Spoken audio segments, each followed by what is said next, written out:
Hello everyone, welcome back to my channel. मैं doctor Sanju. आज के वीडियो में इंपॉर्टेंट टॉपिक पर डिस्कशन करने वाले हैं। वीडियो स्टार्ट करने से पहले अगर मेरे चैनल पर नए हैं तो लाइक सब्सक्राइब शेयर जरूर करिएगा। महिलाओं में प्रेगनेंसी के टाइम पे एक प्रॉब्लम होती है लो लाइंग प्लासेंटा, जिसे प्लासेंटा प्रीविया भी कहा जाता है। लो लाइंग प्लासेंटा क्या है, उससे पहले जान लेते हैं कि प्लासेंटा क्या है।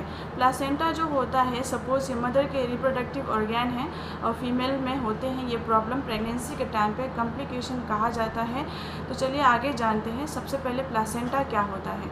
तो जो प्लासेंटा होता है, सपोज माँ के जो अंडाशय, ये ओवरी से दोनों तरफ, ये है बच्चेदानी और ये है इंटरनल ओस और ये है एक्सटर्नल ओस और नीचे वेजाइना होता है। तो जब यहाँ से एक अंडा यहाँ पे आता है और मेल के स्पर्म जो है, मेल का जो अंडा यहाँ पे आता है, दोनों मिलते हैं, जाइगोट बनता है। अब ये धीरे धीरे फैलोपियन ट्यूब से होते हुए बच्चेदानी के अंदर वॉल पे चिपक जाते हैं, वहाँ से पालन पोषण शुरू कर देते हैं। जब पालन पोषण शुरू हो जाता है तो प्लासेंटा भी उसमें से बनता है, जो वॉल पे चिपका हुआ रहता है। नॉर्मल कंडीशन में वो प्लासेंटा जो है या तो बच्चेदानी के अंदर या तो ऊपर हिस्से में रहेगा, या एंटेरियर और पोस्टीरियर या साइड टू साइड में रहेगा। लेकिन वही प्लासेंटा अगर नीचे आने लगे तो वो फिर लो लाइंग प्लासेंटा कहते हैं। इससे पहले प्लासेंटा के बारे में जान लेते हैं। प्लासेंटा की वजह से ही बच्चे का जो है ब्लड एक्सचेंज होते हैं, उसको न्यूट्रिएंट मिलते हैं, बच्चे की पालन पोषण शुरू होता है, ऑक्सीजन की प्राप्ति होती है बच्चे को। तो ये सारी जो है प्लासेंटा से मदर कनेक्ट रहती है और बच्चा कनेक्ट रहता है। लेकिन जैसे जैसे वो प्लासेंटा पहले ही निकलने लगता है, पहले ही नीचे आने लगेगा, तो वो बहुत बड़ा प्रॉब्लम हो जाएगा और कॉम्प्लिकेशन होने लगेंगे। तो आई होप प्लासेंटा आप समझ पाए होंगे, जो कनेक्ट करता है माँ के और बच्चे के बीच में जो है अम्बिलिकल कॉर्ड रहता है। तो दोनों का जो है एक्सचेंज होते हैं, न्यूट्रिएंट होते हैं, बच्चे को मिलते हैं। इस तरीके से प्लासेंटा के बारे में हम लोग जान लिए। अब ये लो लाइंग प्लासेंटा इनिशियल जब रिपोर्ट में, जब आप कुछ प्रेगनेंसी के कुछ वीक्स में, यानी कि जो है प्रेगनेंसी के पहले मंथ में, लगभग 3 से 4 मंथ्स के बिफोर जो है आपको रिपोर्ट में लो लाइंग आता है, तो क्या होता है कि नॉर्मली वो जैसे जैसे आप यूट्रस बढ़ेगा वैसे वैसे वो लो लाइंग एडजस्ट हो जाता है, यानी कि 90% केस में जो है वो एडजस्ट हो जाता है। जहाँ ब्लड रिच रहता है वो प्रॉपर तरीके से एडजस्ट हो जाता है।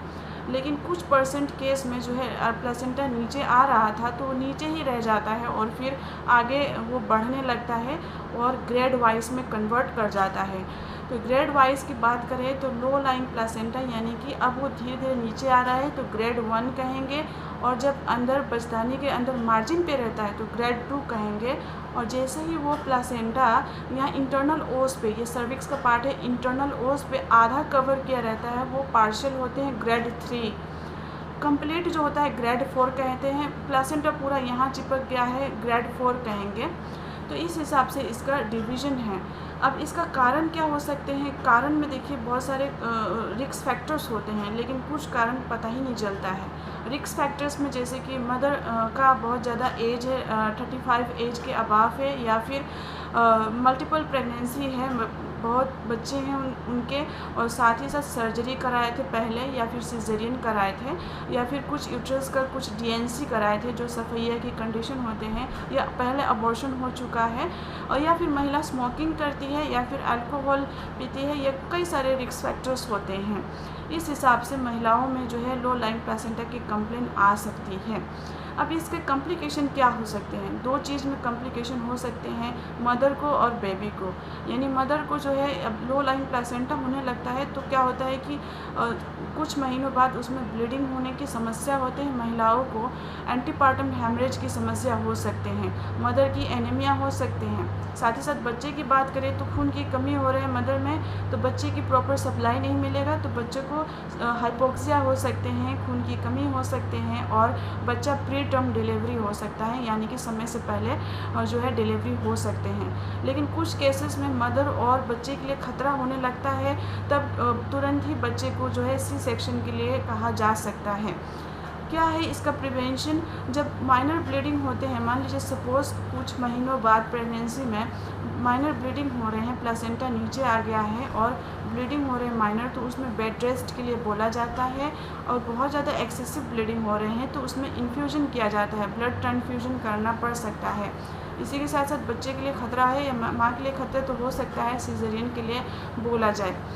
तो ग्रेड 1 और ग्रेड 2 नॉर्मल कंडीशन में जो है नॉर्मली डिलीवरी हो जाते हैं नॉर्मली, लेकिन ग्रेड 3 और ग्रेड 4 बहुत ही मेजर प्लासेंटा प्रीविया है। तो इस तरीके से इसमें डिवीज़न है। होम्योपैथिक में क्या इसका मैनेजमेंट है और इसका क्या प्रिवेंशन है। देखिए, नॉर्मल कंडीशन में कहें तो प्रिवेंशन में बता ही दी, जब हल्का ब्लीडिंग होता है, माइनर ब्लीडिंग होते हैं तो बेड रेस्ट के लिए बोला जाता है, वेट लिफ्टिंग मना किया जाता है, बहुत ज़्यादा हैवी वेट को नहीं लेना है, और कुछ जो है एक्सरसाइजेस को मना किया जाता है। इस तरीके से होम्योपैथिक में क्या क्या मेडिसिन, प्रिवेंशन बहुत ही बड़ा मैटर करता है, डिपेंड करता है कि कहाँ तक प्लासेंटा प्रीविया है, मतलब कहाँ तक प्लासेंटा नीचे आ गया है, उस तरीके से मैनेजमेंट होते हैं। साथ ही साथ इसमें होम्योपैथिक मेडिसिन क्या है, वैसे तो मेडिसिन जो हैं सिम्टम्स पर डिपेंड करता है। जैसे कि मदर को हर प्लासेंटा प्रीविया है और उसको बहुत सारे दिक्कतें आ रहे हैं, तो उसमें नक्स वोमिका जैसी दवाइयाँ काम करती हैं, और साथ ही साथ जो है सीपिया जैसे मेडिसिन काम करते हैं। लगता है कि बच्चेदानी नीचे की तरफ निकल रहा है, बेयरिंग डाउन सेंसेशन हो रहे हैं, तो ये सीपिया जैसे मेडिसिन हेल्प करते हैं। और साथ ही साथ महिलाओं को अगर प्लासेंटा प्रीविया है, अबॉर्शन हो जाता है, हर 3 महीने पे अबॉर्शन हो जाता है, ब्लीडिंग होता है, तो सबाइना हेल्प करेगी। सबाइना बहुत ही इफेक्टिवली काम करती है। प्रेगनेंसी जो है एवरी 3 मंथ्स में जो है उसको अबॉर्ट हो जाता है, तो काफ़ी हेल्पफुल रहती है। ब्लीडिंग होती है, हेमरेज की समस्या होते हैं, तो काफ़ी हेल्प करते हैं। इस हिसाब से कुछ मैनेजमेंट है और कुछ होम्योपैथिक सॉल्यूशन मैं बताई हूँ।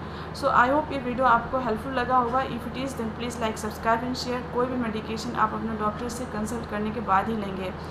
एंड आपको स्लाइड भी ब्लीडिंग होते हैं तो आप अपने डॉक्टर से ज़रूर मिलें, और आप अपने आप को हेल्दी रखें, और बहुत ज़्यादा जो है टेंशन ना लें, डिप्रेस्ड ना हो, और अपनी हेल्दी रखें, हेल्थ को मेंटेन रखें। So that's all for today. Take care, bye bye. Please like, subscribe and share, and इसी तरीके के इन्फॉर्मेशनल वीडियोस हम लोग लाते रहेंगे। Take care.